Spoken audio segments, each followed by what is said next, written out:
What's up, guys? Laney Talks here, back in another video. Today we're going to be discussing the Pickleball Pysop. We're here to discuss it. It's a real thing, it's happening all across America, and I'm here to talk about it. And so, you know, whenever I originally heard about this pickleball thing, I was like, what? They're playing pickle balls? Doesn't make sense. It looks like, it looks easy. It looks simple. I don't see how this could be a sport. I don't understand what's going on. And I just looked at it from afar. I was like, oh, it's just a fad.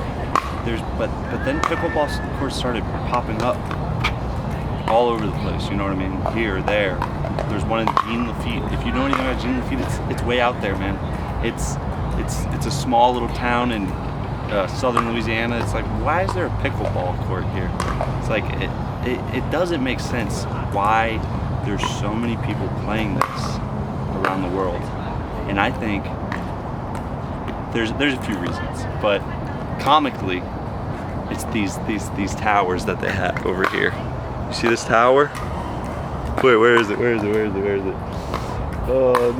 Those towers. You see those towers? Those are the they're sending 5G waves to our brains, making us go, oh, pickleball, it's the best sport in the world. But no, in actuality, there's a few good reasons. So that's my original thought. It's like, what the fuck is America on? Why are we addicted to this sport? And then I tried it, and boy, let me tell you, crack ain't got nothing on pickleball. Sorry, that might be invalidating to some people's addictions, but this has genuinely been the most addicting sport I've ever played in my entire life. And I don't know what it is about it, but it is great. I think it's the accessibility.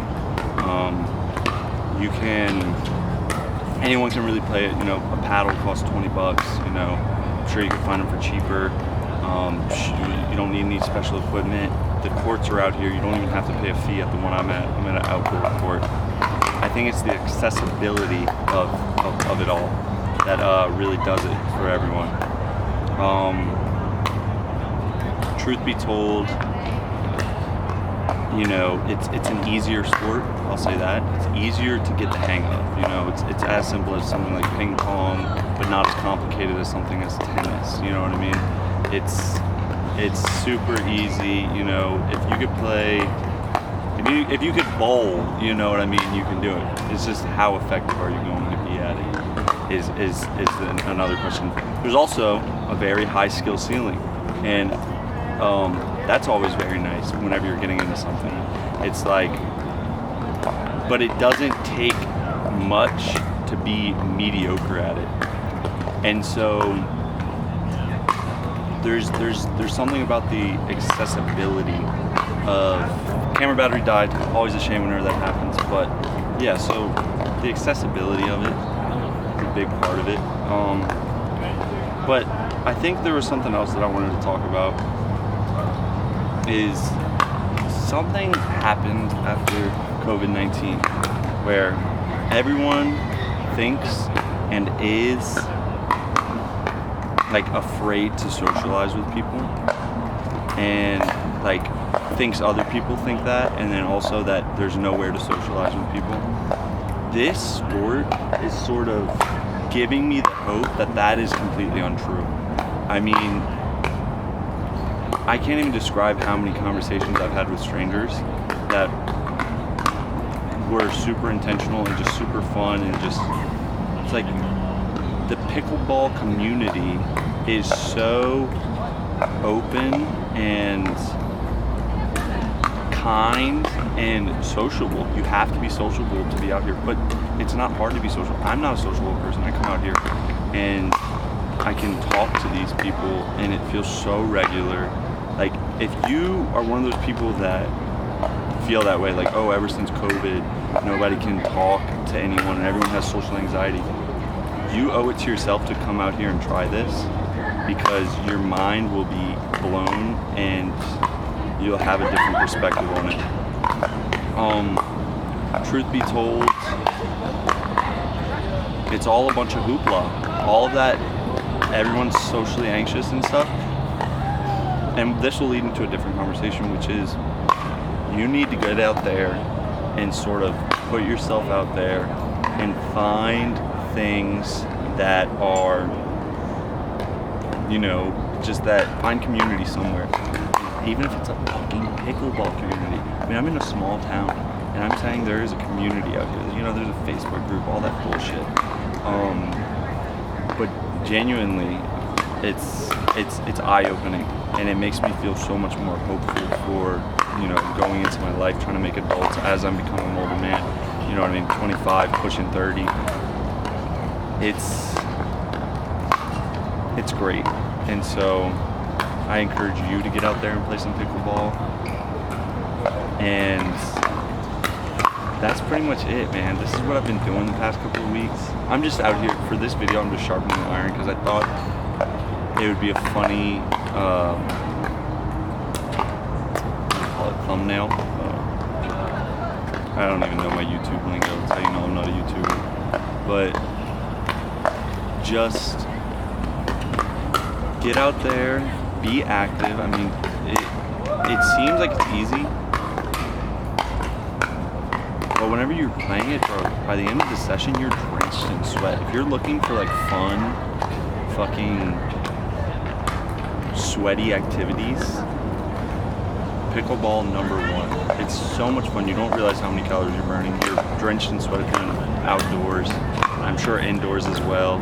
I mean, there's a reason that all the old people are playing it, is because it's and that is a stereotype. I'll say that. It's not just an old people sport. I swear there's more people under the age of 30 out here than there is above the age of 30, and I'll put my life on that.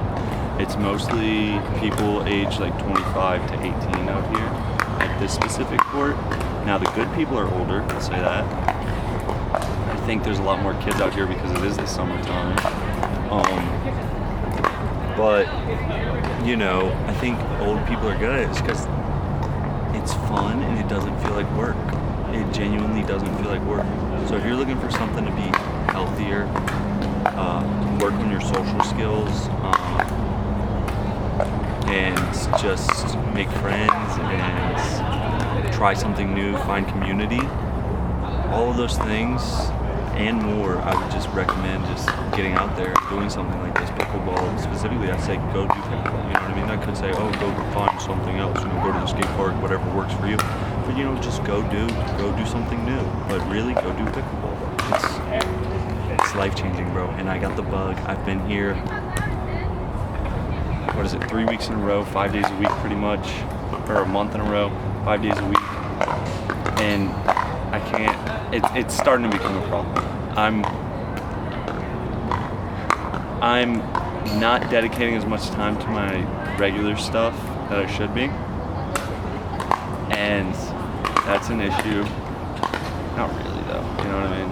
Because I don't got shit that I gotta do. I want to make more music, and so this is sort of getting in the way of that right now. But I'm taking this as a moment to sort of say, this is what my brain wants, this is what makes me happy, just do it. You know what I mean? Don't overthink, don't be like, oh well, I shouldn't be doing the thing that makes me really happy and is really fun and is really good for me. You know what I mean? Just do it. You know what I mean?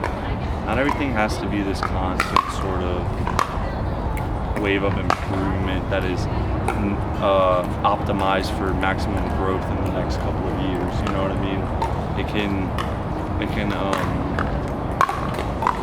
doesn't have to be that, and I feel like that's how I feel a lot of the time. But yeah, I'm drenched in sweat. Let me tell you about the last thing. I'll end on this. So they have this maneuver called the ATP, otherwise known as around the post.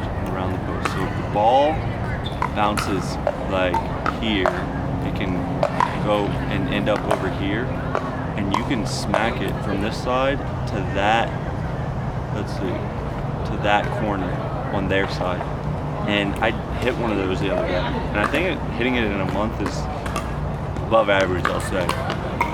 It's such an ego stroke too, coming out here, man. Being a semi-athletic, dude, like, it feels so good to compete. It feels like high school sports again, you know what I mean? but it's just get out there and try it if you haven't experienced it yet. So that's it. Blaney Talks.